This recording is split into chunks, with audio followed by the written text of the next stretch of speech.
Bueno, bienvenidos a la Casa de la Ciencia, bienvenidos de nuevo al ciclo Orígenes. Hace poco tuvimos la oportunidad en el ámbito, si hablamos de los orígenes biológicos, de contar con Julie Peretó, que nos estuvo hablando del origen de la vida, o sea que nada más y nada menos que se fue en el tiempo evolutivo hacia atrás pues unos 4.000 millones de años. Y hoy, dentro de este ciclo, hacemos un salto tremendo y nos venimos, no sé a cuántos, pero supongo que entre 2, 3, 4 millones de años. A los 6. Lo cual quiere decir que cuando hablamos bueno, si hablamos ya de Sapiens, mucho peor. O sea, somos completamente unos advenedizos en esto de la historia de lo vivo. Para tratar estos tiempos cercanos, entre comillas también, tenemos hoy a Antonio Rosas González, que es profesor de investigación del CSIC, en el Museo Nacional de Ciencias Naturales, y que va a hablar sobre origen y diversidad en la evolución humana. Yo no sé por qué me había apuntado aquí desde el habilis, pero no, será un poco desde antes, ¿verdad? Bien. Bueno, pues es importante decir algo de dónde viene Antonio. Antonio viene del Departamento de Paleobiología, que es una de las cunas importantes de la paleontología humana en España. Y para los interesados en estos temas, recordarán que la eclosión temática se produce hace unas décadas alrededor de las investigaciones en la Sierra de Atapuerca, de la mano de personas como Emiliano Aguirre, que primero en la Complutense y luego en el CSIC. De aquella época me recuerdo también Nieves López, supongo que todavía anda por ahí haciendo sus cosas. Y aquellas investigaciones formaron un primer núcleo duro alrededor de lo que significó Atapuerca, que fueron pues, el triunvirato que sigue dando guerra por ahí. Juan Luis Arzuaga, que creo que venía también de la Complutense, Eudald Carbonell, que venía de la Rovira Virgili, y José Mari Bermúdez de Castro, que estaba en el museo. Bueno, pero todo eso ha sido una eclosión asombrosa de este campo en España.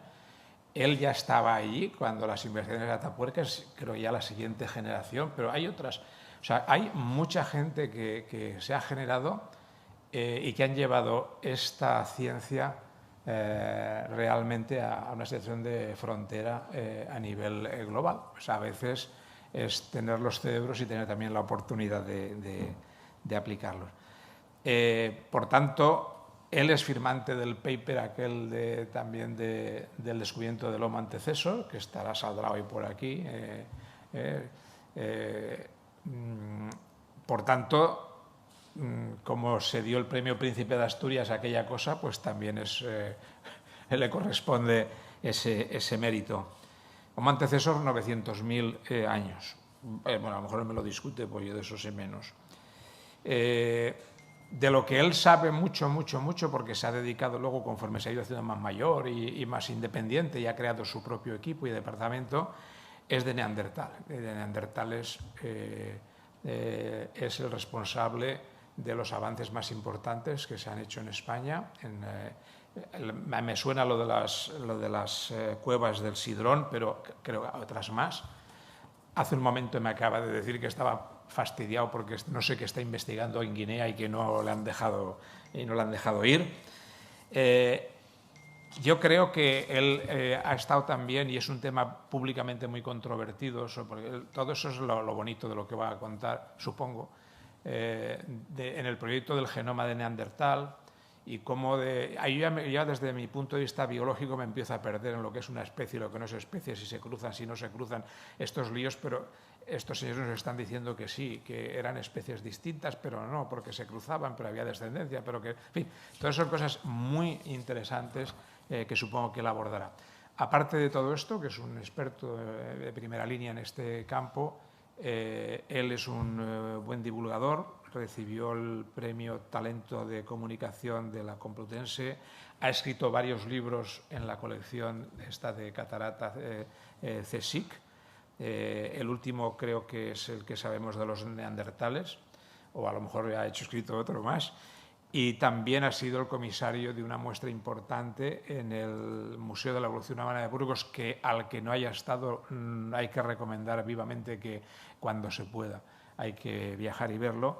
Y él fue comisario de un museo magnífico, de los mejores que hay en este ámbito, de una exposición Los neandertales desde Iberia hasta Siberia, que estuvo 2 años en Burgos. Pues Antonio, solamente me queda agradecerte muchísimo que estés hoy aquí y somos todo oídos. Gracias a vosotros por la organización. Bien. No, gracias a vosotros por la organización del ciclo y el haber mantenido, diría, el coraje de mantenerlo y de que personas como yo pudiéramos estar aquí para dar esta charla, que dentro del ciclo Los orígenes del universo a la humanidad, hablaremos hoy de la evolución humana y trataré de dar una visión general de lo que hoy sabemos en los fundamentos más básicos de nuestra propia evolución en un sentido amplio, sin entrar demasiado en los detalles que aquí han sido comentados, porque de hecho suponen entrar en especialidad y requerirían charlas y conferencias específicas, como algunas veces damos, pero sí lo comentaremos.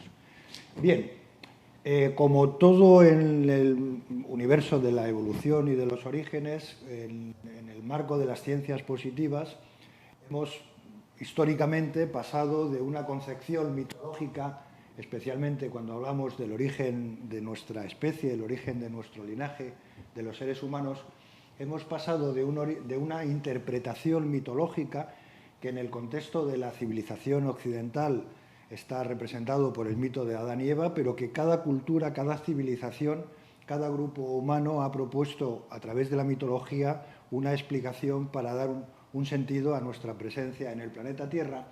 Y fue a partir de una serie de pensadores, especialmente a partir del inicios del siglo XIX y después mediados del siglo XIX, cuando hemos empezado a contextualizar de una manera formal, positiva y científica el origen humano, la presencia de los seres humanos en el planeta Tierra a través de un pensamiento científico.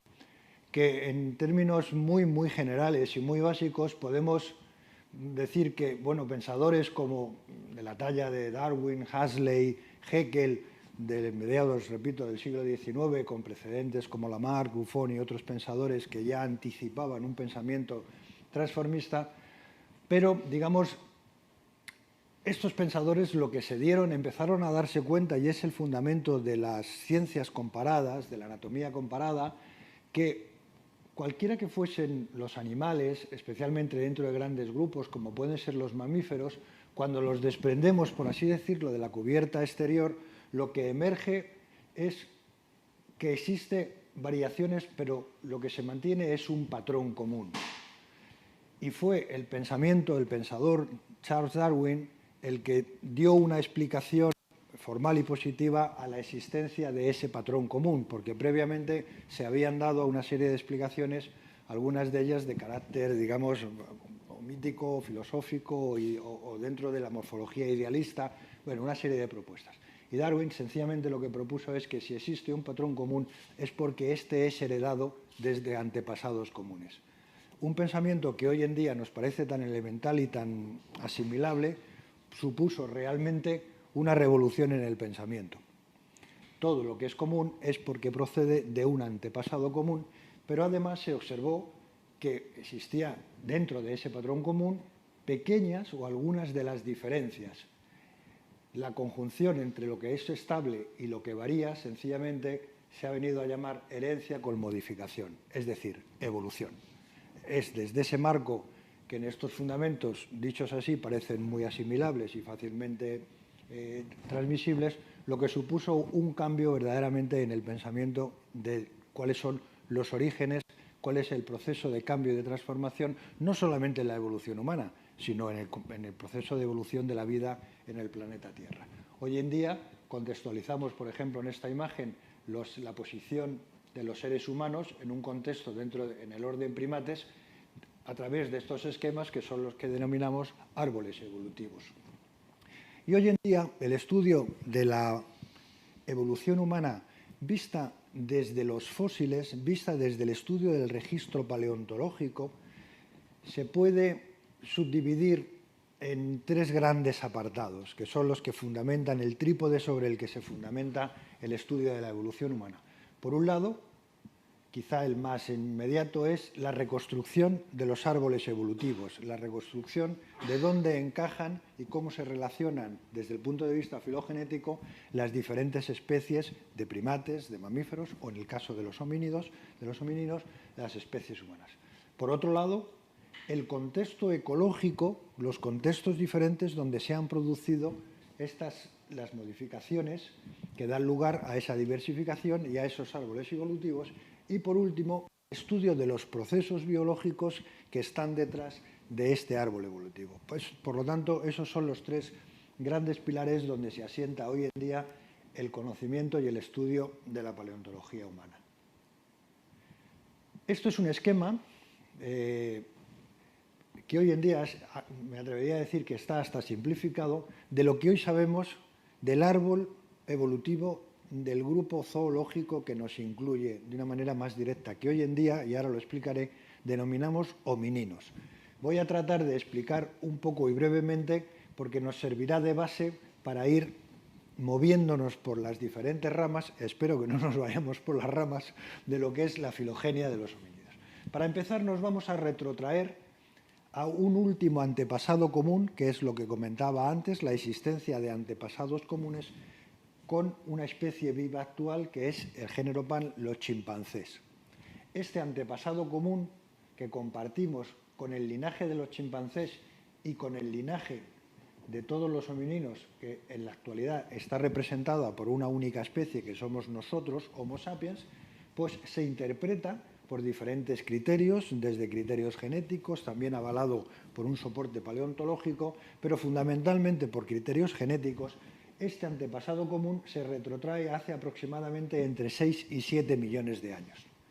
Es en ese tiempo, en el Mioceno final, cuando un primate cuya reconstrucción y cuyo estudio representa uno de los alicientes más interesantes del estudio de la evolución humana, porque es a partir del cual se va a desarrollar, se va a diversificar todo este conjunto, este último antepasado común diverge en un linaje que da lugar a los chimpancés, repito, y curiosamente del que tenemos prácticamente información cero. ¿Vale? Información paleontológica de estos 6 millones de años de la evolución de los chimpancés no tenemos apenas información. Uno de los motivos que me llevan a Guinea Ecuatorial es encontrar esta documentación, porque no existe. Pero, curiosamente, en el caso de nuestro grupo zoológico, empieza a diversificarse en un primer momento que denomino los primeros homininos, que después se diversifican en el género de los Australopithecus, unas formas que después discutiremos que están englobadas dentro del género Homo habilis, y que está en discusión si verdaderamente son especies atribuibles a nuestro género Homo o si verdaderamente habría que ascribirlos a Australopithecus. Y por último, la diversificación del género Homo con las diferentes especies, las más conocidas, por supuesto, nosotros mismos, Homo sapiens, y también los neandertales, pero más modernamente, como veremos hacia el final de la charla, estamos descubriendo un buen número de especies del género Homo. Es decir, nosotros actualmente somos la única especie viva, pero hace apenas 100.000 años había al menos 6 especies del género Homo viviendo en el planeta Tierra, lo cual no deja de ser un motivo, digamos, cuando menos de hacerse preguntas de por qué este proceso. Pero vamos a ir avanzando. Bueno, simultáneamente, como comentaba antes, toda esta diversificación se está produciendo en un contexto ecológico que, en términos generales, lo vamos a ver a continuación, Realmente esto es una reconstrucción de los medios ecológicos en un yacimiento en el río Omo, en un conjunto de yacimientos en el río Omo en Etiopía, donde partimos desde hace aproximadamente unos 6 millones de años. Aquí podemos ver a ese hipotético antepasado común o primeros homínidos, y lo que estamos observando es que, en términos generales, el planeta Tierra ha ido evolucionando, ha ido cambiando hacia una menor humedad y mayor desertización. De hecho, en algunos lugares del planeta, concretamente en la península ibérica, estamos viendo procesos de desertización que están, digamos, proliferando de una manera alarmante. Bueno, esto es una tendencia que ha seguido el planeta durante este tiempo y que en el este de África, uno de los lugares donde es la génesis, la cuna de la diversificación del género Homo, aparecen como un ecosistema nuevo lo que hoy llamamos las sabanas africanas. Las sabanas africanas realmente es un ecosistema relativamente reciente en la historia del planeta. Bien, una primera pregunta que nos podemos hacer es ¿qué es un hominino? Hoy en día, tradicionalmente, la familia zoológica que nos incluye, nos engloba, han sido denominados los homínidos. Ese es el término más general que conocemos todos. Pero, desde el punto de vista técnico, desde hace unos años, nuestro grupo zoológico, en sentido estricto, nos denominamos homininos. Y los homininos, sencillamente, es el grupo que incluye exclusivamente al ramal humano y que excluye a los grandes simios. ¿Por qué este cambio de nomenclatura? Y no quisiera aquí extenderme porque puede ser un poco farragoso. Pues sencillamente porque la hipótesis clásica de relaciones evolutivas entre los grandes simios africanos, el gorila y el chimpancé, género pan y género gorila, pues interpretábamos que estos dos animales, estas dos especies, relativamente parecidas, llamémosle así, formaban un grupo biológico, mientras que nosotros éramos un ramal distinto. Pero la genética, especialmente la información genética, nos ha revelado algo que es fascinante, y es que nosotros, como seres humanos, como Homo sapiens, estamos más cerca de los chimpancés que los chimpancés lo están de los gorilas. De tal manera que esto es lo que define lo que llamamos un grupo hermano.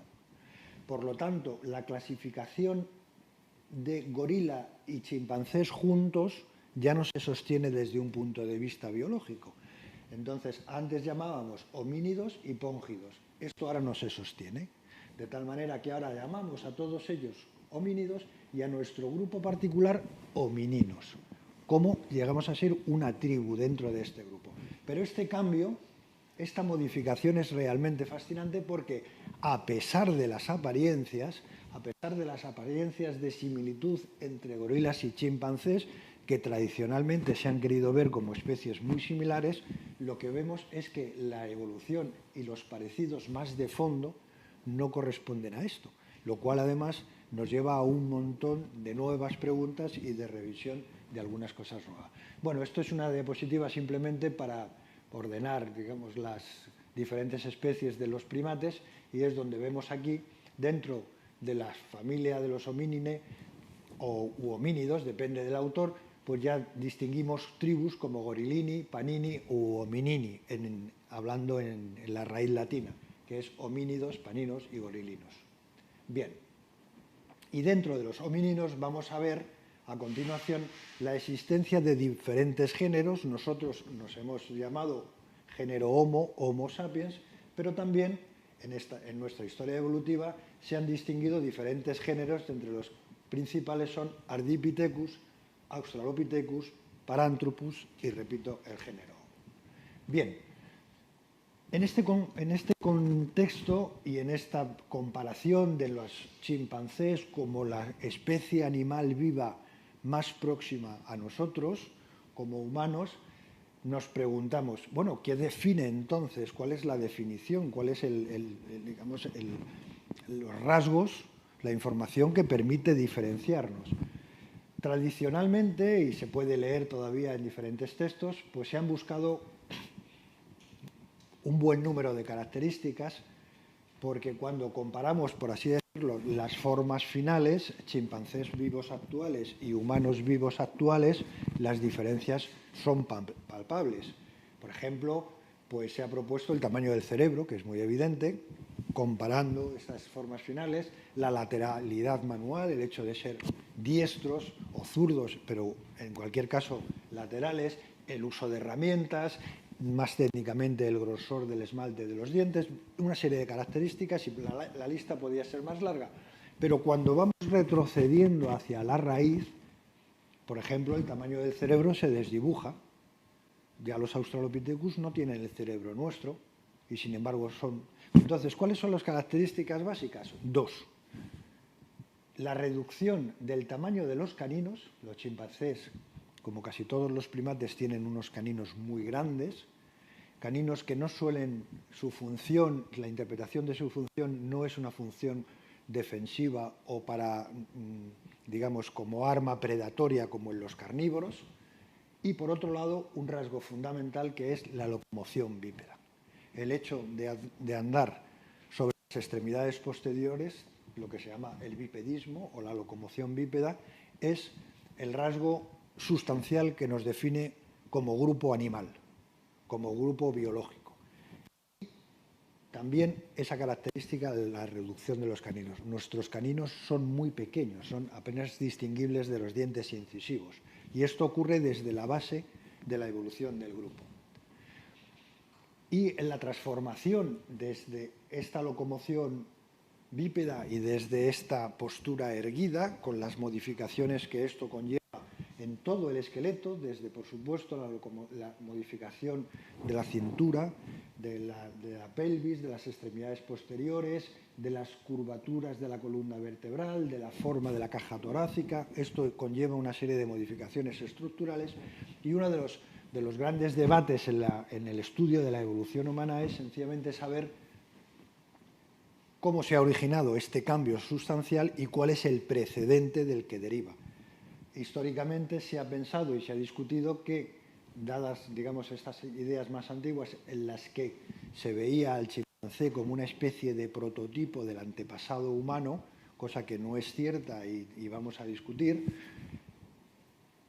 pensábamos que nuestros antepasados habían atravesado por una fase de locomoción de este tipo que se llama andar sobre los nudillos. Pero esto es una hipótesis que ahora mismo hay algunos autores que la defienden, pero la información paleontológica lo ha descartado. Y está, digamos, el reto de reconstruir cuál es la locomoción, cuál es el aspecto de ese último antepasado común del que después, en última instancia, deriva este rasgo tan fundamental que es el bipedismo. Bien. Y otro, lógicamente, en este contexto, la pregunta de por qué se origina el bipedismo es clave en este asunto, ¿no? Y las propuestas son múltiples y diferentes. Hay diferentes propuestas, ¿no? Pero aquí contrasto dos. Por ejemplo, una de ellas fue el decir, bueno, en estos ambientes, cuando se entendía que el bipedismo había surgido por el cambio de haberse originado las sabanas, un tránsito entre la selva cerrada y las sabanas, claro, digamos, en un clima tropical, la incidencia solar sobre el organismo es mucho menor, por ejemplo, en una locomoción bípeda que no en un cuadrúpedo que está cayendo, la superficie expuesta es mucho mayor. Bueno, esto es una posible hipótesis, ¿no? Y luego hay otras, pero hay una que a mí me gusta mucho porque encierra mucho significado, es el transporte.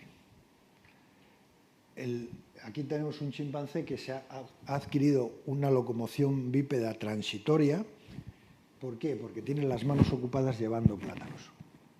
Ese hecho del transportar, para lo cual obliga al organismo a ponerse bípedo, es probablemente una de las causas raíz del origen del bipedismo, porque además esto algunos autores lo han conectado en un modelo bastante sofisticado y muy bonito, con un cambio en la relación de pareja, en tanto que un cambio en la estructura social de estos primates, de tal manera, y por sintetizarlo, el macho que es capaz de abastecer a una hembra, se asegura una relación y se asegura de alguna manera que la descendencia de esa hembra es suya, de tal manera que se establece un vínculo de conexión y en el cual está implicada la reproducción, y eso además implica según este modelo, que esta relación más bidireccional con una única hembra implica que la estrategia de los machos ya no tiene que estar peleando, ya no tiene que ser el pelearse permanentemente por el acceso a las hembras,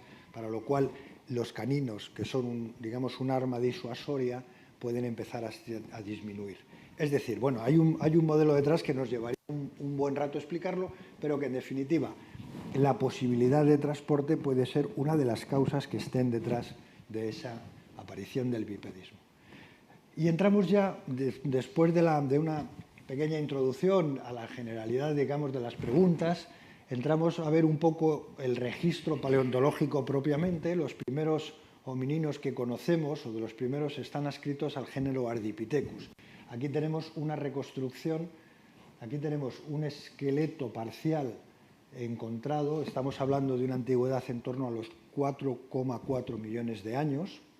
Ya nos hemos diferenciado de ese ancestro común, ya estamos comprometidos en el linaje propiamente de los homininos. 4,4 millones de años, con este esqueleto como mejor representante de este género, con otros fósiles asociados, y aquí tenemos una reconstrucción paleoartística de cómo sería este animal, una hembra de este animal. Y lo que vemos fundamentalmente es que es bípedo, porque la anatomía de su pelvis ya nos dice que es bípedo, pero sin embargo conserva aún una gran cantidad de características primitivas propias de los primates, como por ejemplo el dedo del pie oponible, lo cual nos está diciendo que este es un animal que compartía una locomoción parcialmente bípeda y al mismo tiempo conserva una locomoción arborícola. Estamos claramente en una transición. Y es muy interesante porque, los descubrimientos de Ardipithecus, con 4,4 millones de años y algunos anteriores, repito, se produce en la relación de los medios ecológicos, en los yacimientos donde aparecen. Lo que se ha visto es que estos animales vivían en la selva, vivían dentro de los bosques ecuatoriales. De tal manera que el modelo previo, que probablemente hemos oído todos hablar de él, de ese bipedismo como consecuencia de abrirse las sabanas y de tener que desplazarse por espacios abiertos, realmente estos fósiles no permiten avalar este modelo, sino lo que nos dicen es que estos animales, este bipedismo surge en un contexto de ambiente puramente selvático. Y esto es importante. Bien, dejamos atrás, hemos hablado de Ardipithecus, un poco hay otros géneros, Sahelanthropus, Horrorin, no entramos en estos detalles, estamos aquí, ya separados de este último antepasado común, y hay otra fase en la evolución de los homininos. Claro, nosotros siempre tenemos necesariamente, no solo en paleontología, sino en nuestra vida diaria, en el estudio de la historia de la civilización, de las civilizaciones, el tiempo es consustancial a nuestra manera de vivir y a nuestra manera de pensar, de tal manera que ordenamos los episodios en el tiempo, porque es un fenómeno histórico, lo cual no significa que haya necesariamente una dirección preferente. Por eso he dicho una fase distinta en la que vamos a hablar del género Australopithecus, pero que no quiero dar a entender bajo ningún concepto, sino que incluso lo criticaré al final, que la evolución humana tenga que se haya desarrollado por una única línea o de una forma lineal. Todo lo contrario, hay, como estamos viendo, una única especie viva al final y una enorme diversificación de formas que las conocemos solo a través del registro paleontológico. Bien, hablamos del género Australopithecus, cuya especie más central y más característica es lo que se llamó Australopithecus afarensis. Muy probablemente muchos de nosotros hemos oído hablar de Lucy, este fósil, este esqueleto parcial que ha adquirido fama mundial. Aquí tenemos algunos ejemplos, alguna reconstrucción. Yo he tenido la ocasión en varias circunstancias de estudiar directamente y de ver estos fósiles. Y aparte de una serie de características anatómicas, como pueden ser, por ejemplo, el desarrollo del tamaño de los dientes posteriores, de los molares, con incremento en el grosor del esmalte, y otra serie de características asociadas en el esqueleto facial y del cráneo, pero lo que nos enseña el género Australopithecus es que la locomoción bípeda en este momento ya está plenamente instaurada tal y como la conocemos de manera estructural en nuestra especie. Así como Ardipithecus, los fósiles anteriores, las especies anteriores, compartían una serie de rasgos claramente primitivos en el que el pulgar oponible, el dedo gordo del pie oponible es el ejemplo más claro, lo que vemos es que Australopithecus ya tiene un esqueleto similar en esencia al nuestro, tanto en la estructura de la pelvis como en la estructura del pie. A nivel de especialista, por supuesto que hay diferencias entre el esqueleto de los Australopithecus y el género Homo y las diferentes especies, sí, pero la estructura ya es la misma. Y esto nos lo dice tanto el estudio de la anatomía, donde vemos aquí la pelvis, o la posición del fémur en la rodilla de una posición que es convergente y después recta, y unos fósiles, en este caso unas huellas fósiles que también han sido muy famosas, son lo que se llaman las huellas de la Etoli, una serie de huellas que quedaron impresas sobre unas cenizas volcánicas, que del análisis de las diferentes huellas lo que se ve es precisamente eso, que la estructura de la pisada es puramente de un homínido. Eso lleva asociado, como estaba comentando ahora mismo, un cambio en la propia estructura. Algunas veces cuando hemos visto algunos chimpancés o incluso gorilas moverse de manera bípeda, en el ejemplo que veíamos antes de ese chimpancé cargado con plátanos, su desplazamiento se va tambaleando. Nosotros cuando andamos mantenemos un equilibrio y no nos tambaleamos, y es porque la estructura de nuestra pelvis y los músculos asociados que van compensando el desequilibrio del centro de gravedad es lo que nos permite tener una postura más o menos, o tener una zancada más o menos elegante, por así decirlo. Bueno, eso es una de las grandes modificaciones que se dan en el esqueleto. Si seguimos en el contexto de esa fase intermedia de la evolución humana de los Australopithecus, podemos ver también una especialización muy singular que se da en el género que llamamos Paranthropus, que son estos animales con un desarrollo del esqueleto facial, de la dentición y de la mandíbula realmente sorprendente, con diferentes especies, y aquí vemos una reconstrucción de cómo serían en un ambiente ya efectivamente más de sabana. Aquí estamos hablando a partir de los 3 millones de años, 2 millones de años, estamos avanzando en el tiempo, ya han aparecido esas sabanas, ya han aparecido ecosistemas dominados por las gramíneas, donde probablemente como consecuencia de una adaptación a unas dietas de materiales más duros, más secos, con menos agua, se dan, digamos, esta excentricidad biológica, podríamos decir, del género Paranthropus.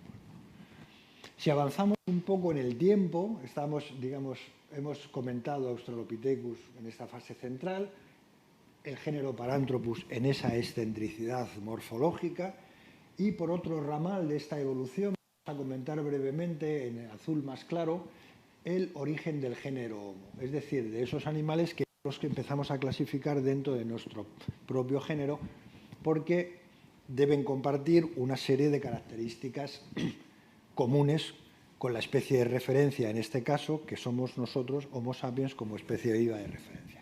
Bien, esto es otro de los temas también candentes en el estudio de la evolución humana, dónde, cuándo y por qué surge el género Homo, y hay una serie de candidatos como potenciales antepasados inmediatos o incluso como ya representantes directamente de este género Homo. Recientemente han sido descubiertos en Sudáfrica otros Australopithecus que se han sido denominados Australopithecus sediva, como propuestos como un posible antepasado inmediato del género Homo.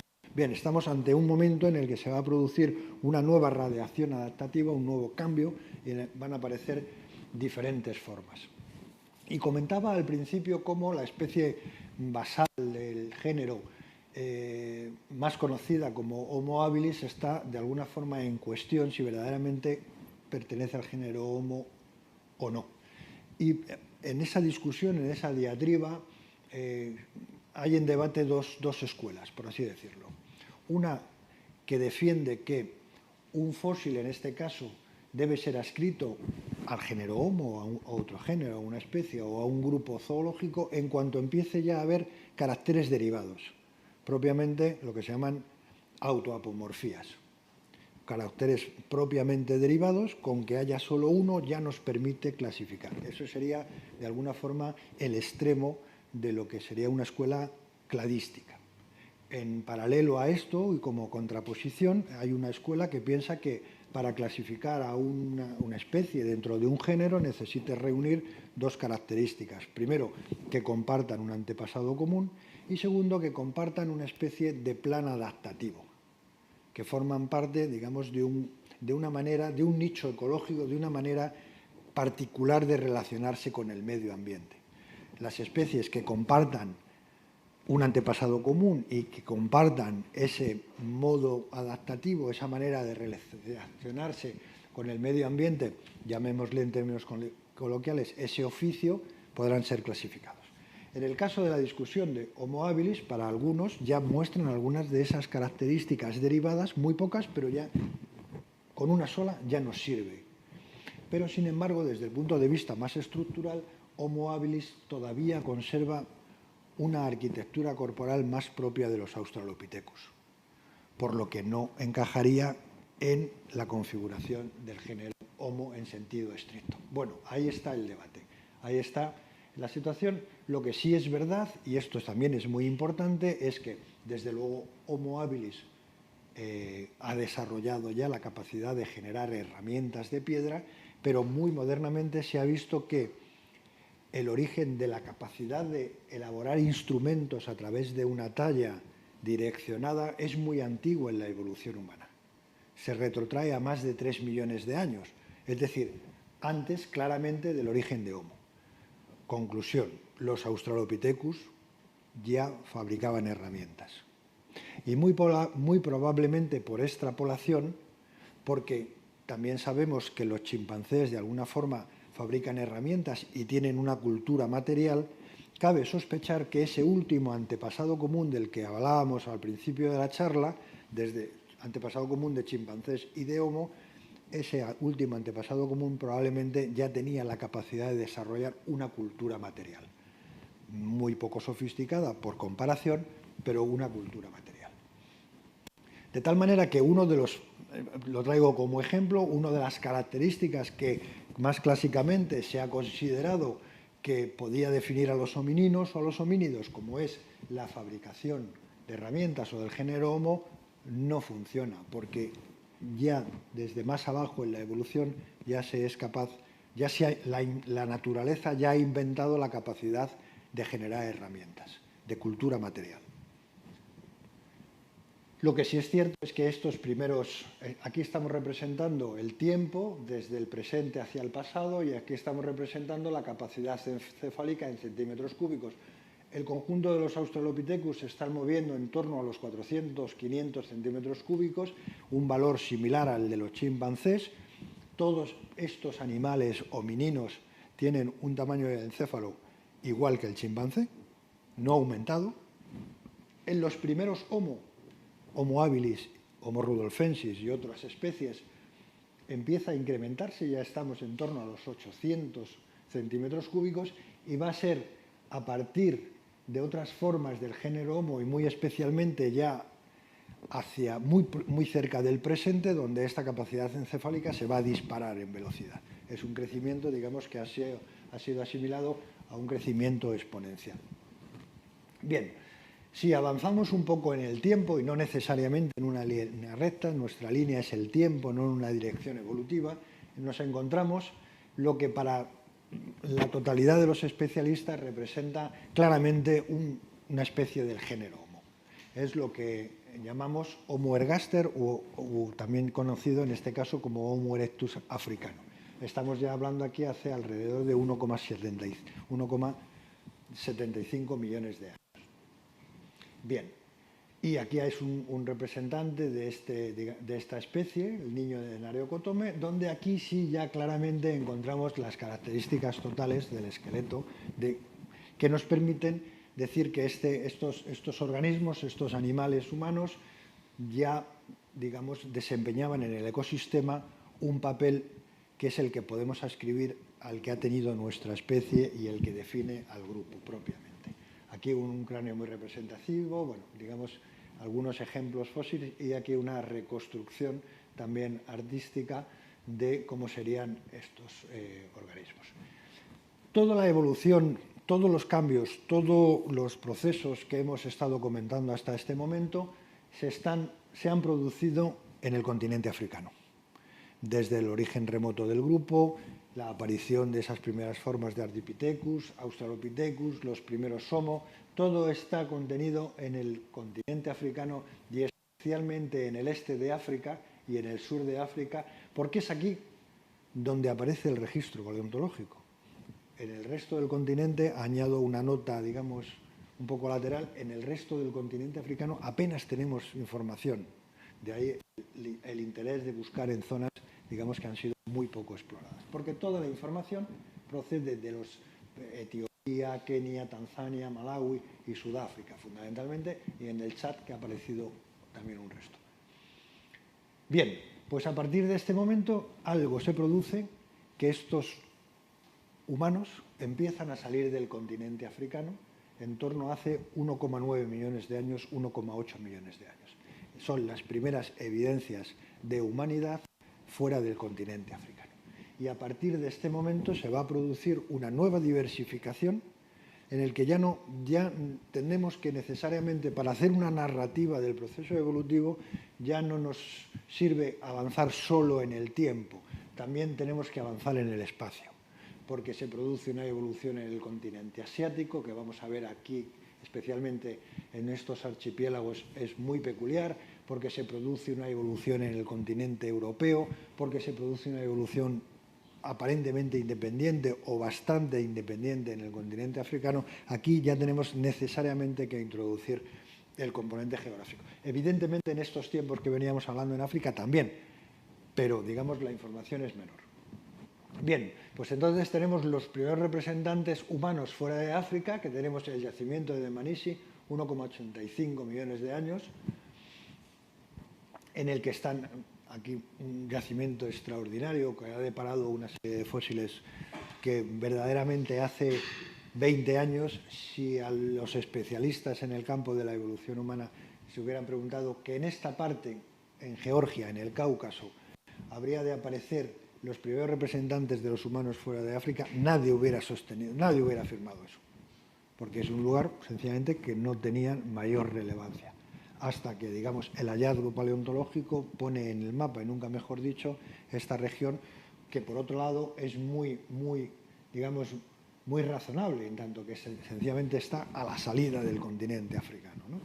Pero bueno, y aquí, a partir de ese momento, empezamos a ver que, especialmente en China, y en la isla de Java, empiezan a aparecer restos con unas antigüedades muy próximas a la de la primera salida. Una de las características curiosas que aparece en la evolución humana es que cuando se produce una dispersión, esta es muy rápida. Estas suelen ser muy rápidas. En las diferentes ocasiones que se han producido, la velocidad de desplazamiento y de colonización es muy rápida.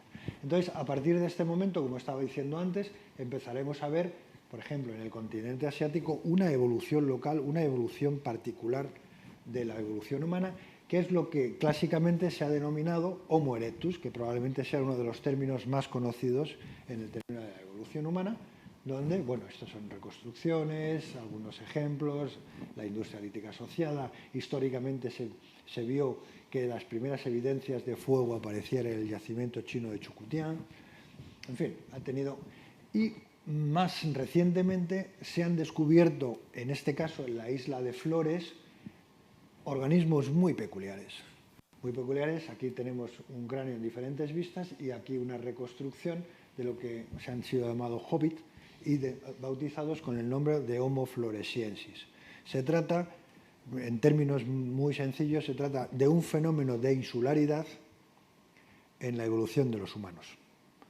Y la insularidad es un proceso ecológico muy peculiar que da normalmente pues, disminuciones o incrementos del tamaño, depende del organismo, pero curiosamente Homo floresiensis conserva en su anatomía características muy primitivas y su datación, su cronología es extraordinariamente reciente, tan reciente como 27.000 años, los últimos que han sido descubiertos. Es decir, hace 27.000 años, que no es nada en términos, digamos, geológicos o de la historia evolutiva, existían en la isla de Flores organismos, incluso se han asociado a las tradiciones orales de, digamos, por transmisión oral de habitantes de la selva muy peculiares. No cabe sospechar que correspondan a eso, porque 27.000 años para tradición oral es demasiado tiempo, pero bueno, tenemos un fenómeno. Y muy recientemente ha sido descubierto en una de las islas del archipiélago filipino unos nuevos elementos fósiles. Esta es la reconstrucción, también con una combinación de características muy peculiares que ha sido denominado Homo luzonensis. Lo que estamos viendo es que en lo que hoy en día es un archipiélago, antes era un continente, en un momento dado, cuando el nivel del mar estaba mucho más bajo por efecto de las glaciaciones, todo esto era un continente y había capacidad de movilidad. Y cuando volvieron a ser islas o en este juego de insularidad, probablemente aquí se han producido fenómenos de especiación muy rápida, fenómenos evolutivos, fenómenos de insularidad que estamos descubriendo a través de estas diferentes especies del género Homo. Las más exóticas son Homo floresiensis y más recientemente Homo luzonensis, en la isla de Luzón. Bien, como digo, estamos hablando, digamos, de esta primera salida y después ha habido varias, de la dispersión de los humanos desde África, y tenemos que hacer una alusión a cada uno de los continentes o de las grandes regiones. Hemos comentado ahora Homo erectus, que es una evolución en Asia, y vamos a comentar ahora cómo, digamos, este nudo, cómo se va resolviendo en los diferentes continentes.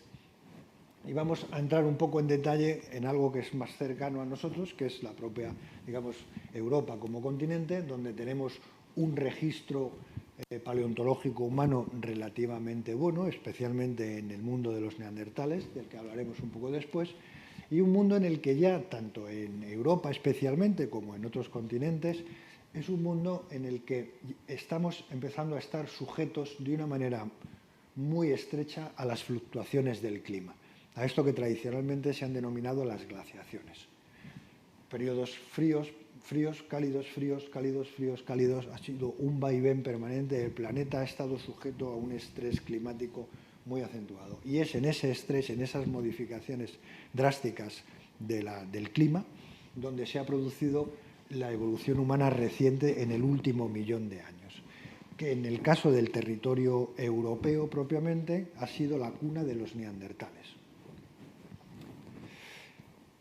En este conocimiento de la evolución humana en Europa tenemos la suerte, yo lo comentaba al principio, de tener un conjunto de yacimientos de una calidad excepcional que han servido para aglutinar lo que ha supuesto verdaderamente un cambio de paradigma, no solamente en el conocimiento, sino en la propia estructura de la investigación en España en respecto al cuaternario y a la evolución humana. Estamos hablando de los yacimientos de Atapuerca, donde los fósiles más antiguos, aquí representados, tienen alrededor de 1,2 millones de años, que representan, junto con los de Orce en Granada, el diente que hay en Orce en Granada, con 1,3, los humanos más antiguos llegados al continente europeo. Hay un fenómeno muy curioso, y es que la primera salida hemos comentado que es 1,8 millones de años en Georgia, en ese intermedio entre Asia y África, en el Cáucaso. Sin embargo, las ocupaciones humanas en Europa siempre tienen una especie de decalaje, tienen un retraso de más de medio millón de años que exige una explicación, pero que los datos, digamos, van confirmando. Y luego, aparte de ese yacimiento que está en la cima del elefante, hay otros yacimientos como la Grandolina, donde ha deparado este fósil que también comentábamos, que ha dado lugar a la descripción de Homo antecessor como especie, y otra serie de yacimientos con una información excepcional. El yacimiento de Grandolina, con estos fósiles tan estupendos y tan maravillosos que nos dieron lugar a que pudiésemos describir una nueva especie que llamamos Homo antecessor.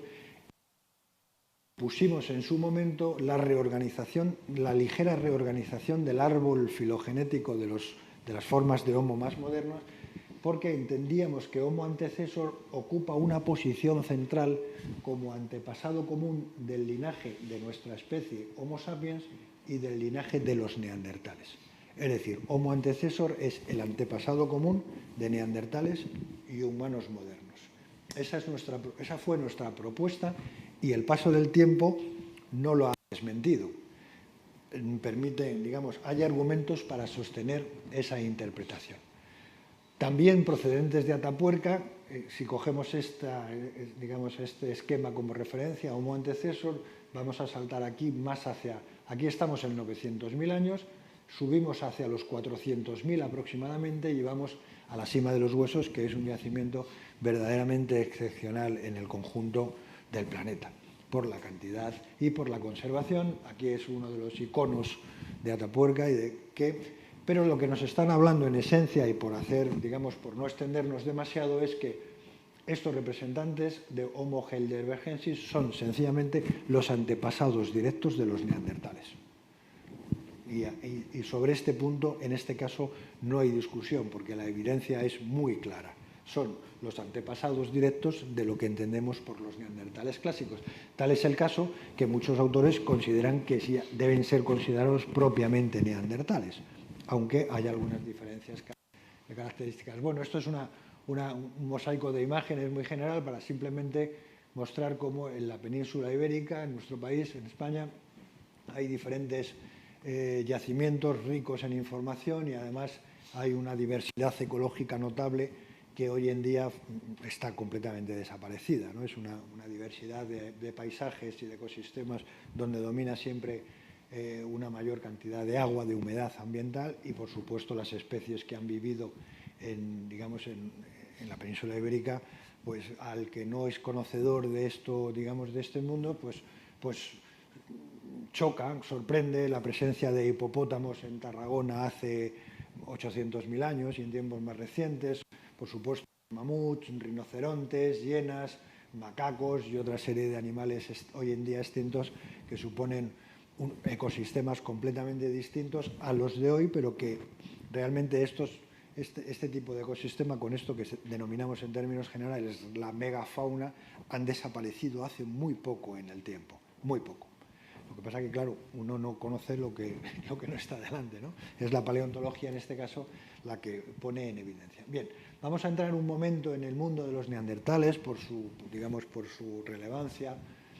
Los neandertales han sido considerados pues, como una especie humana que evolucionó en el continente europeo, fundamentalmente en el occidente europeo, por los yacimientos que aquí se han encontrado desde los primeros a mediados del siglo XIX, pero más modernamente se han ido encontrando diferentes yacimientos de neandertales, incluido algunos en Siberia. De ahí un poco el título también de aquella exposición, desde Iberia hasta Siberia, incluyendo ese gran rango de hábitats y de espacio. Hasta tal punto que hoy en día, en rigor, deberíamos hablar de los neandertales como los habitantes de la mitad occidental del gran continente que es Eurasia. En rigor no podemos decir que sean europeos propiamente. Es verdad que, entrando en detalle, las raíces más antiguas de los neandertales aparecen aquí, mientras que esto parece que ha sido una expansión posterior. Bien, y esto, como de nuevo, es una reconstrucción ambiental de un grupo de neandertales cuya anatomía, en términos generales, pues aquí un esqueleto, y conocemos el cráneo con un gran volumen encefálico. Los neandertales comparten con nosotros el desarrollo de un volumen encefálico muy grande, que hemos visto desde el punto de vista paleontológico que esa evolución es independiente. Se produce en los dos linajes, pero en la raíz del linaje no está. Es decir, también hemos aprendido que el hecho de tener un gran cerebro con las potenciales funciones asociadas a ese tamaño no es un carácter único nuestro, de nuestra especie Homo sapiens, no es una invención única. La naturaleza ha inventado tener un gran cerebro por diferentes vías. Es verdad que la forma y la distribución de áreas no es la misma, pero si atendemos exclusivamente al volumen, los neandertales tenían un gran volumen y el cuerpo pues tenía, obviamente es un cuerpo del género Homo, es evidente, la estructura, la configuración, Pero cuando entramos en los detalles, pues sí que hay aspectos distintos, como un tórax muy grande, probablemente asociado a la capacidad pulmonar respiratoria, que debe corresponder con un cuerpo muy fornido, muy musculado, y también de un cerebro muy grande, y necesita sencillamente mucho oxígeno, mucha ventilación, y algunas características que están distribuidas por todo el esqueleto, pero eso ya es tema sencillamente de especialidad. Bien, como comentaba, la estructura del tórax es muy singular, parece ser que es claramente primitiva, simulados primitivos. Los miembros están acortados, especialmente en los segmentos distales, tanto de piernas como de brazos, comparado con el nuestro.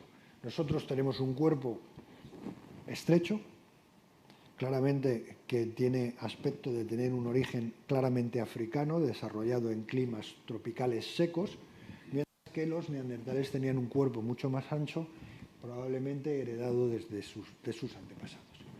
Voy a comentar muy brevemente algunos aspectos de la cueva del Sidrón, donde hemos trabajado, y de la que procede, la cueva del Sidrón en Asturias, donde procede la mejor colección de restos neandertales que ha sido encontrada en la península ibérica. Es una colección, pues ciertamente de gran calidad por su número, por su conservación y por la información que, digamos, nos ha deparado.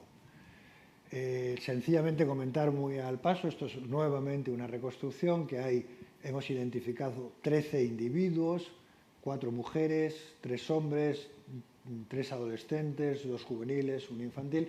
Esto fue una exposición que organizamos que la denominamos 13 del Sidrón, ¿no? Aquí hay una reconstrucción arriba también. Y bueno, obviamente he dado alguna charla exclusivamente sobre el Sidrón y las informaciones que hemos podido extraer. Comentaré muy brevemente algunas de carácter casi anecdótico por la brevedad, no por la relevancia. Por ejemplo, los neandertales eran diestros, que eran prácticamente todos usaban la mano derecha, y eso lo hemos podido ver porque en la superficie exterior de los dientes incisivos quedan unas marcas como esta, que vistas al microscopio electrónico nos permiten ver su anatomía, su morfología interior, y se puede reconstruir la direccionalidad. Entonces, cuando en un momento dado, utilizando esto, que nos sirve casi para todo, sujetamos una piel, una madera, un algo con la boca y luego la sujetamos con la otra mano y con una herramienta de piedra la trabajamos de alguna manera, ocasionalmente se produce un corte con los cuchillos de piedra que dejan estas marcas que tienen una direccionalidad. De tal manera que si se es diestro, la direccional es esta, y si se es zurdo, es esta.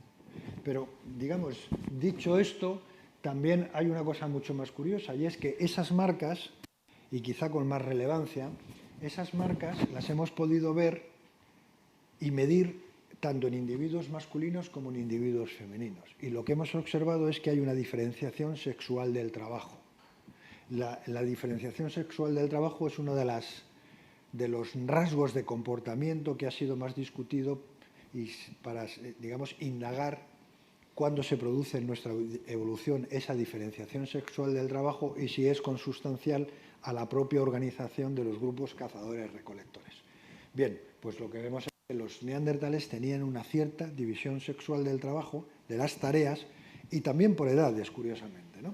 Bueno, esto es una anécdota, por así decirlo, una pincelada de los diferentes aspectos paleobiológicos que hemos ido estudiando.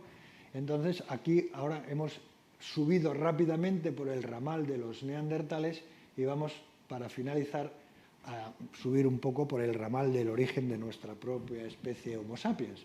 Aquí lo tenemos, especie Homo sapiens cuyas raíces evolutivas han sido indagadas desde el punto de vista paleontológico y también desde la diversidad humana actual y especialmente por el estudio de los marcadores genéticos en nuestras poblaciones. Y el modelo más generalizado que se ha propuesto es que lo que se llamó en su momento la Eva negra, que es probable que sea, digamos, conocido, al menos en el término, y es que toda la variabilidad humana actual es susceptible de retrotraerse hasta una Eva primitiva que ha sido datada, metafóricamente la Eva primitiva, en una antigüedad de unos 160.000, 180.000 años como origen. Pero ahora lo vamos a discutir brevemente. Y aquí tenemos los hipotéticos representantes más directos en el registro paleontológico de esos primeros Homo sapiens. Ya estamos hablando, en este caso, de nuestra propia especie. Bien, recientes descubrimientos en Marruecos, en el yacimiento de Jebel Irut y en otros lugares, nos están retrotrayendo, estamos encontrando formas, en este caso con antigüedades de 300.000 años, que están poniendo, digamos, en la palestra de la discusión si verdaderamente no serán estos los primeros representantes de nuestra especie Homo sapiens. Estos datos también empiezan a coincidir con datos genómicos. Los modelos anteriores de los que hablábamos de Eva Negra estaban basados fundamentalmente por marcadores del ADN mitocondrial y del cromosoma Y. Más modernamente, cuando se han podido meter datos genómicos del genoma completo, pues están retrotrayendo la raíz de la variabilidad humana actual a edades algo más antiguas, que encajarían con el descubrimiento de los restos del Jebel Irut y otros. Y además, curiosamente, también por datos genéticos están apareciendo lo que se denominan especies o grupos fantasma. Es decir, que por la raíz genética en nosotros o en otras poblaciones se deduce que ha debido de haber otros grupos que todavía no los conocemos, porque no tenemos registro paleontológico.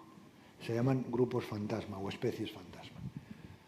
Bien, vamos a ver ahora un pequeño vídeo, un poco resumen de lo que nos estamos hablando y de otro fenómeno muy interesante. Hablábamos de que hace unos 150.000 años, en el planeta Tierra, encontramos Homo sapiens, Homo neanderthalensis, los denisovanos, Homo erectus, Homo floresiensis y también hemos hablado de Homo luzonensis. Es decir, 5, 6, 7 especies humanas viviendo en el planeta Tierra. Con el paso del tiempo lo que hemos visto es que se produce un fenómeno que suponemos que es la salida de Homo sapiens fuera de África y lo que hemos encontrado, y no hemos comentado, pero lo comentamos ahora, es lo que se supone una zona de hibridación entre estos Homo sapiens que salieron de África y los neandertales que vivían en esta zona. La evolución y dispersión posterior de los Homo sapiens, tanto dentro como fuera de África, desde esta zona de hibridación, lo que ha hecho es que esas poblaciones arrastren genes neandertales. Genes neandertales que ese arrastre de genes neandertales coincide con la desaparición local de estas diferentes especies humanas que vivían en estas zonas. Posteriormente, todo el planeta es colonizado, habitado por una única especie que somos nosotros, los Homo sapiens. Lo que se ha visto, lo que se ha comprobado recientemente, en el que los fósiles del Sidrón y nosotros hemos colaborado y compartido esos trabajos, es el fenómeno de la hibridación entre especies como un fenómeno que ha sido bajo en intensidad, pero muy frecuente, por lo que estamos viendo. El más llamativo de todos es la hibridación entre Homo sapiens y neandertales, pero también se está descubriendo que ha habido potenciales hibridaciones entre un grupo que es conocido era conocido solo por datos genéticos, como son los denisovanos, o incluso hibridaciones de un linaje más antiguo por determinar, fantasma, pero que podríamos asimilar a Homo erectus, a los relictos de Homo erectus, de tal manera que, en resumen, aparte de todo ese entrecruzamiento que conocemos, una conclusión inmediata y llamativa es que todos nosotros, las poblaciones no africanas, tenemos en nuestros cromosomas un 2% de genes neandertales. Esto es, digamos, una información novedosa e impactante que pone, digamos, abre diferentes frentes, ¿no? Desde, efectivamente, el cuestionamiento de lo que es una especie biológica, cuando teníamos una definición quizá demasiado estrecha de lo que es la especie biológica, la especie, digamos, definida con barreras genéticas. Lo que se está viendo también en el mundo actual es que hay entrecruzamientos entre lo que evidentemente denominamos especies distintas, por ejemplo, osos polares y osos pardos. Pues con el cambio climático los osos pardos están subiendo mucho más hacia el norte y se están encontrando con los osos polares. pues está habiendo eventos de hibridación y nadie discute que sean especies distintas, o entre lobos y coyotes, y hay muchos ejemplos, ¿no? Pues en los humanos también. Y luego está abriéndose un campo extraordinario que es el análisis de cómo la información genética heredada de especies primitivas, como los neandertales y otros, influye en nuestra propia biología. De hecho, ahora mismo, en el mero ejercicio de estar hablando, probablemente, de estar aquí presente, de estar, digamos, en este mundo, estas capacidades estén reguladas, de alguna forma, están influidas por los genes que hemos heredado de otras especies. No heredado, perdón, porque en este caso no es una herencia, sino que es una introgresión, una transmisión horizontal de genes, ¿no? Esto es un fenómeno biológico que tiene muchas implicaciones meramente biológicas, pero que tienen también implicaciones de índole clínica. Ya se está viendo cómo los genes propiamente neandertales tienen incidencia en nuestra biología, pues en el sistema inmunitario, por ejemplo, o en la aparición de determinados síndromes patológicos, no porque los genes neandertales sean patológicos, sino porque se manifiestan de esa manera. Porque en muchas ocasiones la función de los genes solo la conocemos a través de la patología. No es que no necesariamente son patológicos, pero es nuestra ventana, porque si no quedan enmascarados, digamos, en otras funciones. Bien, eso es un aspecto verdaderamente novedoso y verdaderamente importante. Y ya para finalizar, sencillamente decir que, bueno, pues en este caso, por razones que estamos de alguna forma tratando de entender, pero que desde luego yo me resisto a pensar y a admitir, porque creo que no hay justificación, a decir que en el planeta Tierra solo hay una especie humana hoy, con todas las que ha habido, porque nosotros haya una mayor superioridad, haya un concepto de superioridad, una especie de supremacismo biológico. Me niego a esta postura porque sencillamente a eso hay que inscribirlo en un mundo cambiante, en un mundo en el que tiene sus propias inercias y sus propias herencias, pero lo que sí es evidente, al margen de las causas, es que el resultado final es que somos una especie muy diversa, pero una única especie que está habitando el planeta Tierra y que estamos además en un episodio motivado por la presencia de Homo sapiens sobre el planeta en unas circunstancias muy particulares que muy modernamente, estamos dando lugar, incluso por nuestra acción, a un nuevo fenómeno geológico, a un nuevo periodo geológico que es el conocido como el antropoceno. Es decir, nuestra presencia humana, nuestra presencia en el planeta, tiene implicaciones de toda índole. Y ya termino en la charla simplemente habiendo dado este gran, digamos, el repaso a este gran árbol evolutivo, muy rápido en algunos aspectos, pero hay una conclusión quizá fundamental, y es que, como hemos comentado a lo largo de la charla, este esquema de esa evolución lineal en la que aparece un mono que se va poniendo de pie de una forma gradual, realmente este es un esquema demasiado simple que tenemos que sencillamente descartar y sustituirlo por esquemas en los que la diversificación, la ramificación y también la introgresión entre esos ramales es digamos, lo que domina la evolución biológica y en particular la evolución humana. Y nada más, con esto termino la charla. Muchas gracias.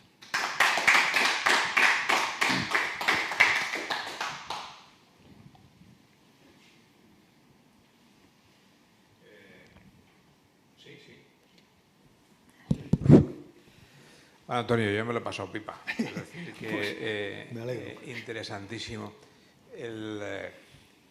Claro, para mí, que obviamente ajeno al campo, una de las dificultades, cuando trato de imaginarme cómo hacéis, lo has explicado, pero cómo hacéis esas clasificaciones, es decir, esta especie, esta otra, me parece muy complejo. Sin embargo, la pregunta es, ¿hay suficiente material genético en los restos para que se sume también la información genética y permitir incorporar características específicas de genes para decir esto era esta especie o esta otra? O sea, o vais a tener que vivir con la datación y las morfologías y... Bueno, varias cosas, ¿no? Encantado de vivir con la datación y la morfología, por otro lado, ¿no? Yo creo que la morfología es un aspecto muy importante, porque es lo que, sencillamente, nuestro ser es morfología. Sin esto no hay ser. Y las dataciones, con toda la problemática que conlleva, también es muy importante porque, en definitiva, nosotros estamos estudiando un proceso histórico. Y los procesos históricos tienen un tiempo que hay que conocer y que hay que ordenar. Dicho esto, en cuanto a la información genética que puedan contener los fósiles, las moléculas de ADN, hasta donde, bueno, ya es un enorme logro científico el poder rescatarlas de una serie de fósiles. Pero lo que se está viendo es que su vida, a pesar de ser muchísimo mayor de lo que hubiéramos imaginado, es relativamente corta. Entonces, de hecho, los segmentos de ADN más antiguos rescatados en el registro fósil en humanos vienen de la cima de los huesos, con aproximadamente unos 400.000 años, pero está muy degradado. Entonces, a partir de ahí es donde podemos tener información. Se está experimentando ahora y se está poniendo en práctica la proteómica, y es la reconstrucción de información genética, pero, por así decirlo, decodificando las proteínas, que esas tienen un poco más de vida, especialmente en los dientes.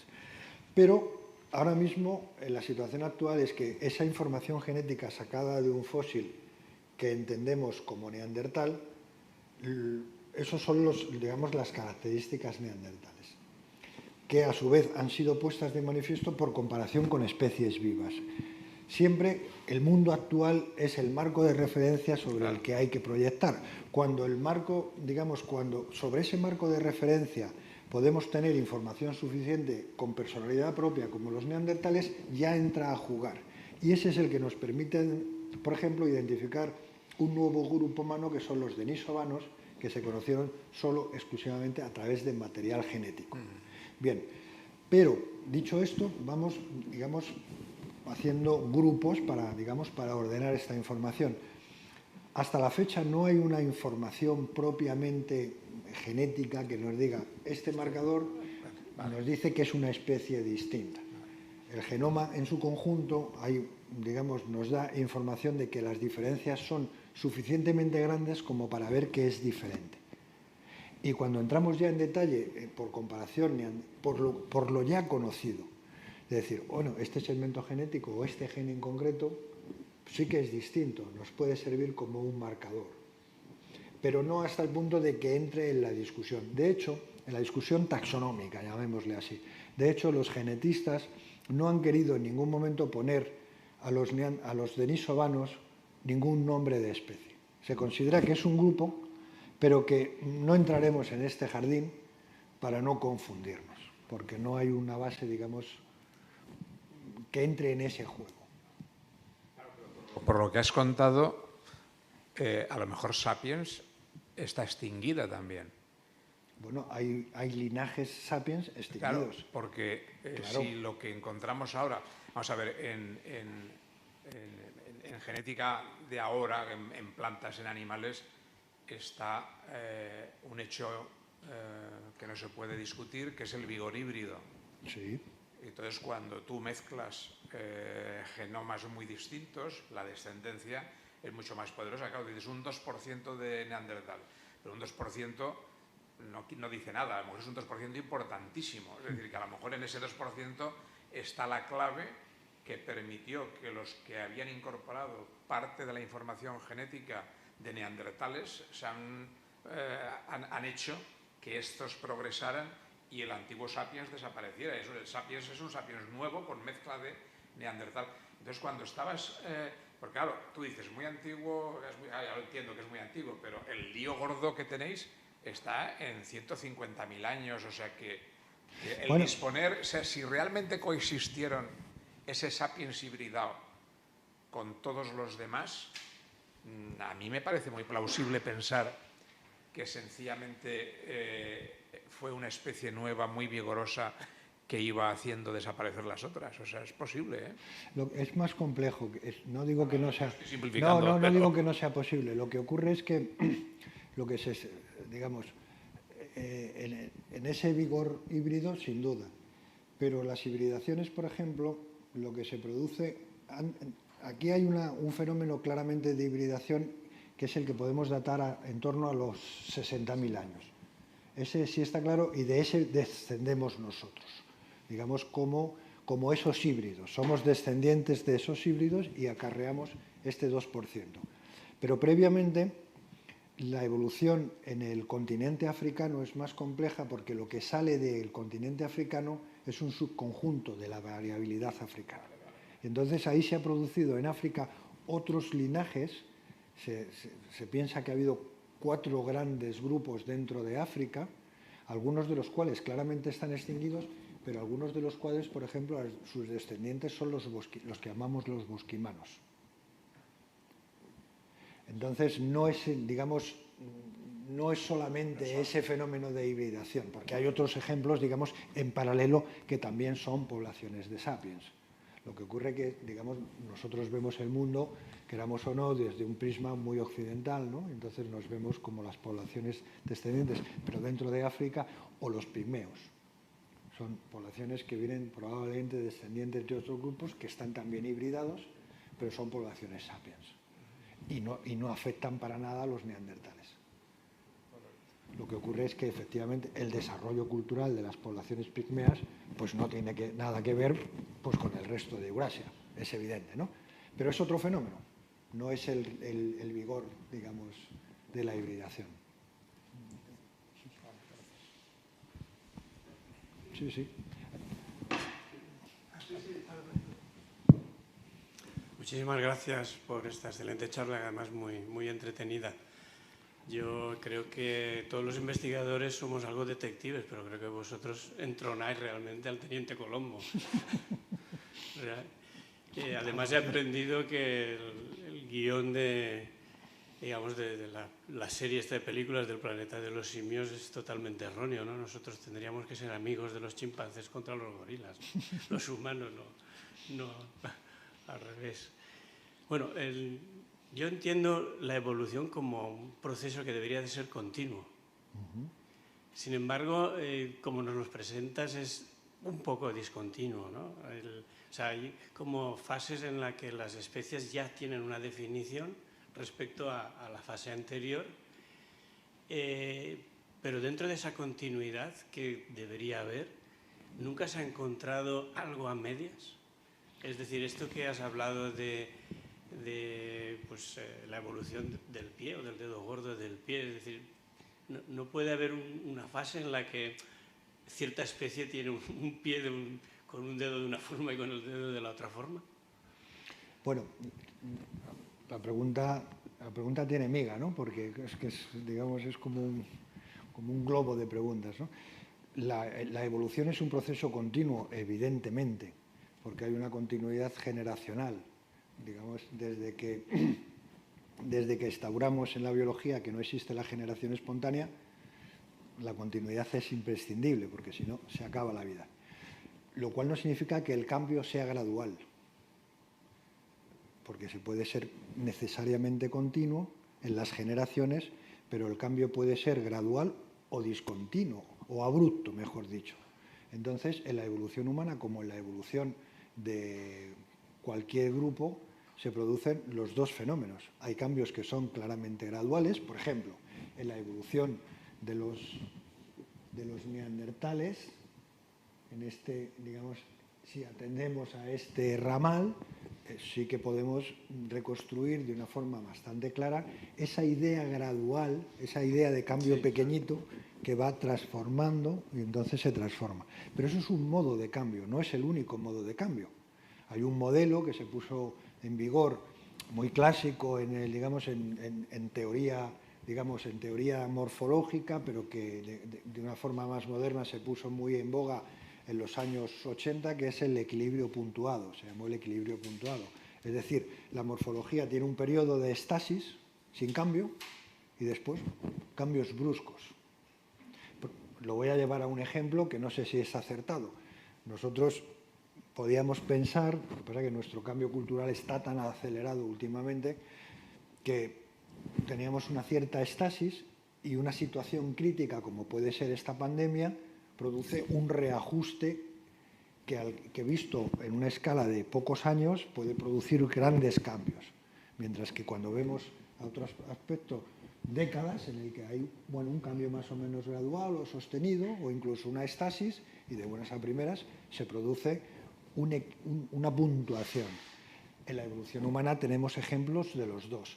El origen de la sobre todo, también matizo, depende de un poco de la escala, de la lupa en la que estamos observando. Cuando nos alejamos, la aparición de la locomoción bípeda es un equilibrio, o sea, es una saltación, es un cambio relativamente brusco de un animal que no era bípedo a los primeros bípedos que ya tienen, digamos, a su manera, primitivo, pero a su manera, ya está.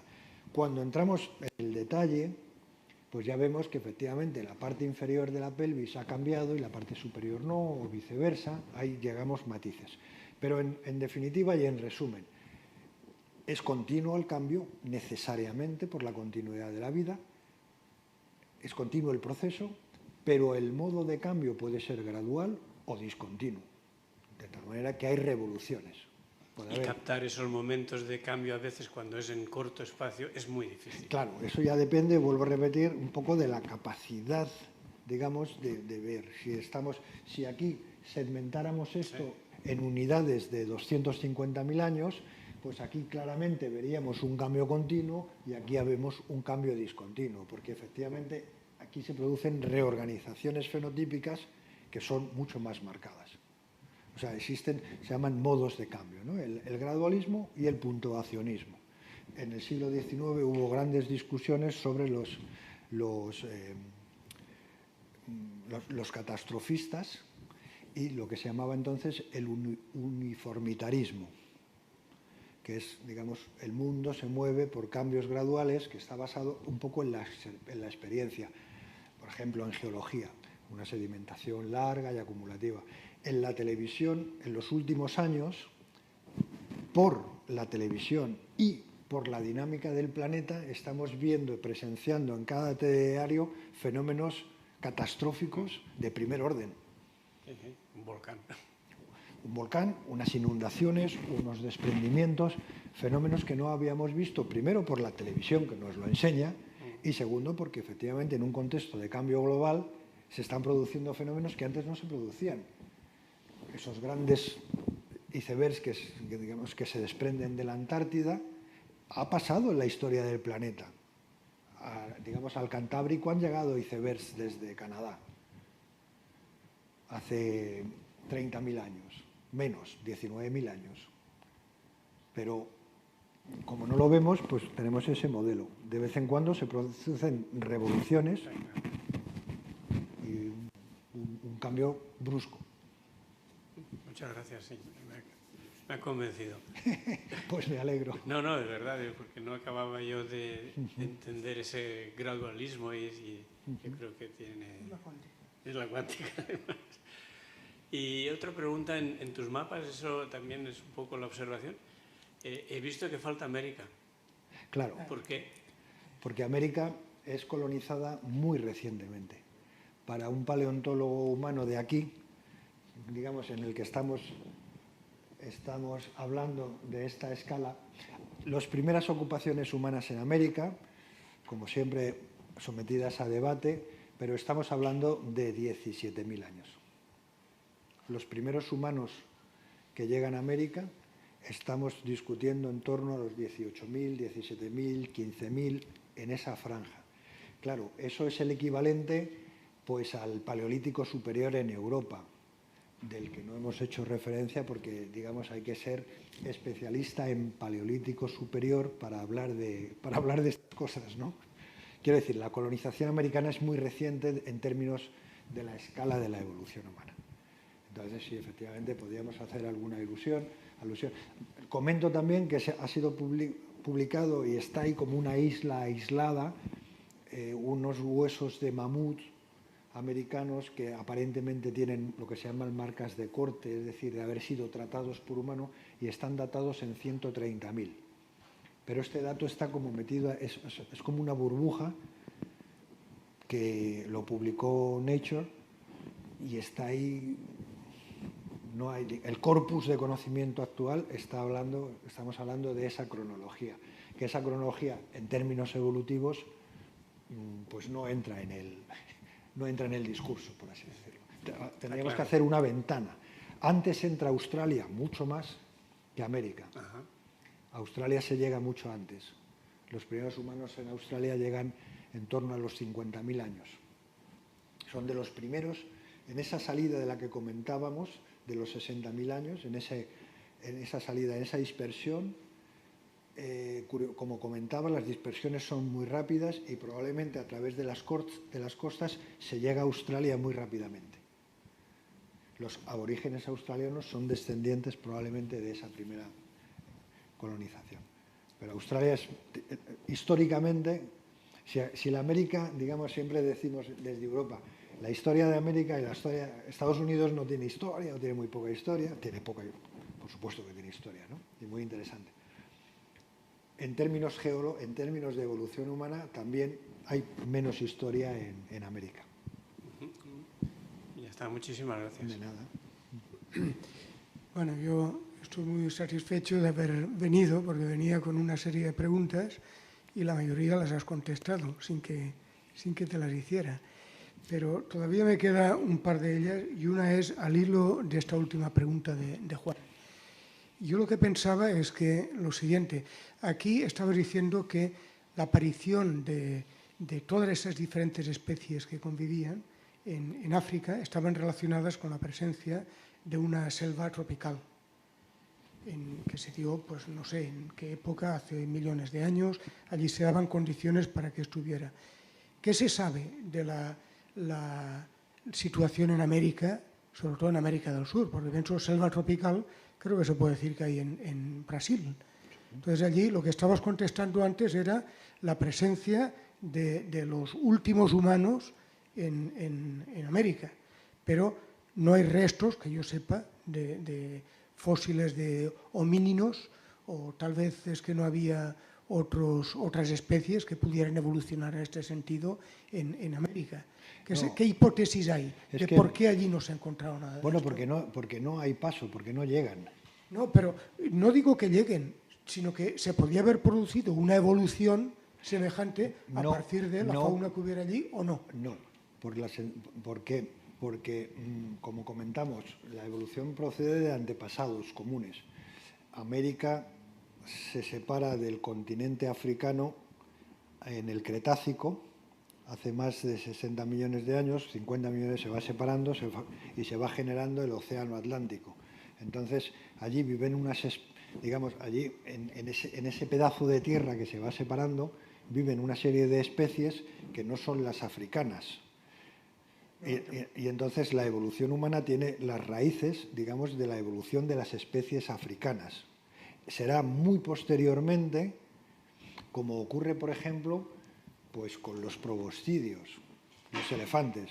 Será muy posteriormente, a través del estrecho de Bering, o lo que se llama Beringia, cuando esas poblaciones humanas que han evolucionado desde hace 10, 15 millones, 20 millones de años en África, no solamente los homininos, sino los antepasados de esos grandes simios, el origen de los simios propiamente, que es africano, nos estamos retrotrayendo a 20 millones de años, son esas especies que evolucionan en África las que muy, muy posteriormente terminan entrando en América. O sea, que lo que quieres decir es que las especies que había en América en aquella época no han podido evolucionar de esta forma.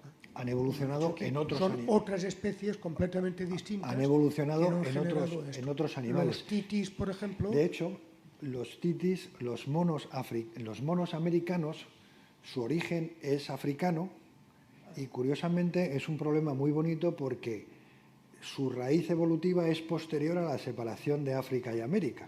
Es decir, la hipótesis más razonable, después de darle muchas vueltas, es que llegaron en barca. Cuando digo en barca es en balsas naturales, que cruzaron un océano Atlántico que estaba, digamos, mucho menor que el de ahora. O sea, América y África estaban mucho más juntas, pero ya se habían separado. Cuando aparecen esos animales, los antepasados de esos animales, cuando aparecen en África y llegan a Sudamérica, esos antepasados, ¿cómo? En balsas naturales. Y allí evolucionan durante más de 30 millones de años para dar los monos sudamericanos. Pero su origen también es africano. Bueno, y otra pregunta, bueno, pregunta no, esto Sí, preguntar tu opinión. Entonces, ¿qué pasa con todo esto? ¿La evolución humana se ha acabado? ¿Ya no habrá más evolución en el futuro? No, por supuesto que no. Yo creo que estamos, vamos, no sé si me adelanto o me amontono en la respuesta, ¿no? No, yo soy de la opinión que digamos, la evolución es un proceso continuo, consustancial al fenómeno biológico, por propia, digamos, consustancialidad, si es que sirve este palabra, organismos que se reproducen y que tienen información genética que se transmite y cambia, eso se llama evolución, herencia con modificación, y nosotros tenemos reproducción, herencia y modificación. Y además estamos sujetos a un medio ambiente que en los últimos milenios es extraordinariamente cambiante. No solamente por el cambio físico, sino por el cambio cultural, porque nosotros vivimos en un mundo cultural. Un ejemplo inmediato. Nuestro esqueleto se ha modificado muy recientemente, de una manera drástica, a partir de la revolución industrial. En el Neolítico, cuando se pasa de una vida de cazador-recolector, es decir, de gente que tiene que salir a cazar, o gente que recolecta, es decir, con una actividad física, con una implicación física en la supervivencia de una manera clara, cuando se produce la revolución del Neolítico, es decir, cuando empieza a haber sociedades sedentarias, en el que hay un exceso de producción de cereales y una ganadería, y la gente empieza a vivir en ciudades, en poblados, en ese momento, con el sedentarismo, cambia nuestro esqueleto. Y en la revolución industrial, cuando empieza a haber máquinas para todo, por no decir ahora, que cualquier cosa lo hace una máquina, y ya no hace una máquina, sino que hace una tecla, nuestro esqueleto está cambiando. Esos son ejemplos, digamos, físicos muy evidentes. Si le preguntamos a un inmunólogo, seguro que un inmunólogo evolutivo nos dirá que nuestro sistema inmunitario está cambiando de una manera, digamos, no pequeña. Sí, pero no es de esperar que haya una aparición de nuevas especies. Yo estoy convencido que sí. O sea, varias. No sé si varias, pero desde luego... La misma que va evolucionando. O la misma que va evolucionando, la misma que va evolucionando, o digamos, para responder esta pregunta siempre pongo por delante un enunciado. La historia no está escrita. Entonces es un poco ciencia ficción de que lo que cada uno en un momento dado, con los datos que uno maneja y tal y cual, y sus prejuicios particulares, pues emite una opinión, ¿no? Digamos, las poblaciones occidentales, en la cultura y la civilización occidental, pues podemos evolucionar, digamos, de la mano. Yo siempre pongo el mismo ejemplo. Ahora mismo, nosotros todos tenemos un móvil con el que nos conectamos al mundo. Pin, pin, pin, pin. Y si no somos capaces de conectarnos más o de hacer más preguntas, es porque no nos da, digamos, nuestra inteligencia particular, porque ahí lo tenemos. Yo estoy convencido que esa conexión dentro de nada la tendremos implantada. Y será un implante. Y esa conexión no estará mediatizada por unas máquinas, sino que simplemente pensando obtendremos la respuesta. Ahora mismo decimos, ¿cuántas veces en casa decir, tal cosa, ay, no me acuerdo cómo era esto, clink, clink, clink, clink, tal película, tal no sé qué, tal dato, pim, pim, pim, pim, pum. Imagina un mundo en el que tengamos ese implante que no esté mediatizado por un móvil, sino que ya lo tengamos dentro. Entonces hagamos mentalmente la pregunta y tengamos la respuesta, porque estamos conectados. Es que eso es un cambio evolutivo de primerísimo orden. Digamos, es más, ya por jugar a especular, yo creo que el fenómeno Internet produce, a mi juicio, de alguna forma ratifica la hipótesis Gaia, aquella de Lovejood. El planeta es un organismo.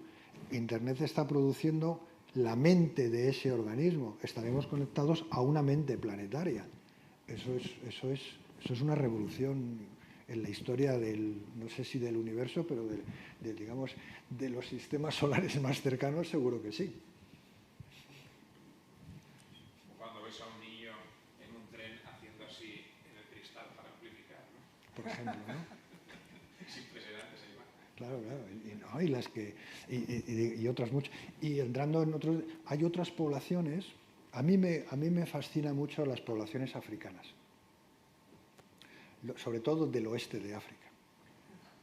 Esas poblaciones de esas personas que están llegando en pateras de estos países del Golfo de Guinea, a mí me fascina mucho esta gente, porque tienen una fuerza biológica que no tenemos nosotros. No tienen el aparato, digamos, industrial y tecnológico que nosotros somos capaces, digamos, como individuos de esa sociedad de comprar, de usar y de tal, pero su fuerza biológica y su fuerza, digamos, mental es extraordinaria.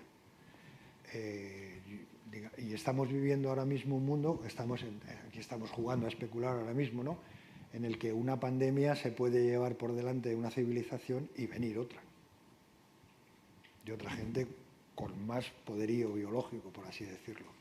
Sí, perdona, otra cosa que me he acordado ahora. En el mapa que ponías de África con restos de fósiles y demás, hay una zona muy grande en la que no hay fósiles.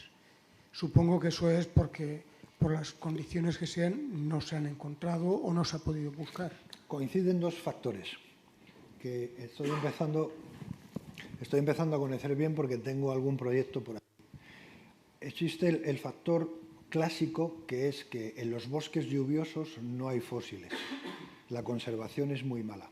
Los bosques lluviosos de esta zona de África parece ser que tienen una longevidad, hay una estabilidad ecológica muy grande, ¿no?, muy antigua. Entonces, en esos medios en los que llueve mucho, en los que hay mucho lixiviado y en los que la descomposición, o sea, la actividad biológica de los suelos es muy elevada, no hay conservación. Y esto, digo, doy fe de ello, pero hay otros factores, y es que curiosamente hay factores de tipo biológico, y esto lo hemos visto nosotros in situ, en la selva, es que no hay agentes de acumulación. Para que haya fósiles tiene que haber un agente de acumulación de algún tipo. Y en la selva no hay agentes de acumulación. La distribución es mucho más homogénea en el espacio. Es como cuando uno ve esas imágenes que es una mancha verde. Entonces, ahí no está concentrado. No hay el equivalente a una hiena del este de África donde acumula huesos en un agujero y eso potencialmente se puede fosilizar. Eso en un componente. Y luego hay otro componente que es, digamos, la tradición de estudio y las dificultades de estudio. En ambientes donde todo está despejado, pues se puede, digamos, muestrear, ha habido, digamos, ocupación colonial desde más tiempo, también en el oeste, pero es que meterse en la selva a prospectar es que no ves nada. Y además es que es muy incómodo, es que es muy ingrato. Entonces hay un factor histórico y un factor natural en el que la conservación es ciertamente menor y entonces hay que buscar esa aguja en el pajar pues más tiempo.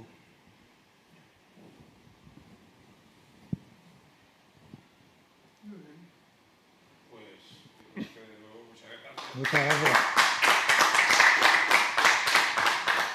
Muchas gracias a vosotros, un placer. Sí, fantástico.